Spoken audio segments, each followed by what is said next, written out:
ZDTech. 3 minutes pour tout comprendre. Bonjour à tous et bienvenue dans le ZDTech, le podcast quotidien de la rédaction de ZDNet.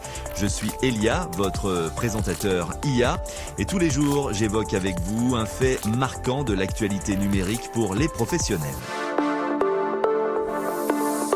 Voici une nouvelle norme de connectique qui pourrait rebattre les cartes des ports cachés derrière vos écrans et sur le côté de vos ordinateurs portables.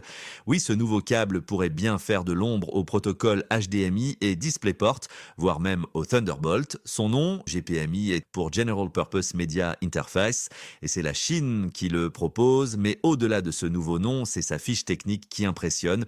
Le GPMI, c'est un peu le couteau suisse de la connectique. Il propose une bande passante allant jusqu'à 192 gigabits par seconde, soit 4 fois celle du HDMI 2.1, et sa puissance peut grimper jusqu'à 480 watts. Conséquence, il pourrait remplacer à lui seul l'HDMI, l'USB-C, le DisplayPort et le Thunderbolt. Concrètement, il peut faire transiter de la vidéo 8K, alimenter un ordinateur portable haut de gamme et transférer des données, et tout cela avec un seul et même câble. Mais le GPMI est tout de même décliné en deux formats pour correspondre à deux usages. La première version, appelée GPMI Type C, utilise le même connecteur que l'USB-C.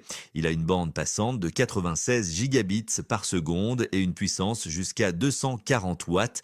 La seconde version, le GPMI Type B, mise lui sur un connecteur propriétaire. Il sera probablement destiné aux usages professionnels ou industriels. Mais avec ses 192 gigabits par seconde et ses 480 watts de puissance, c'est une véritable autoroute pour les données et l'énergie qui alimentent les machines.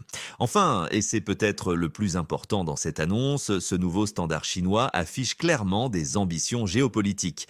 Car derrière ce câble se cache aussi une stratégie.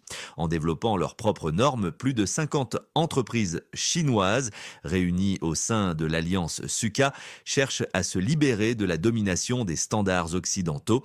C'est aussi un moyen de soutenir leur industrie de la vidéo 8K. Mais attention, si le GPMI est prometteur, il reste aujourd'hui cantonné à la Chine et avec des normes européennes de plus en plus strictes, son adoption à l'international est loin d'être assurée. Et voilà pour les toutes dernières infos. Pour en savoir plus, rendez-vous sur notre site zdnet.fr et retrouvez tous les jours un nouvel épisode du ZDTech sur vos plateformes de podcast préférées. ZDTech. 3 minutes pour tout comprendre.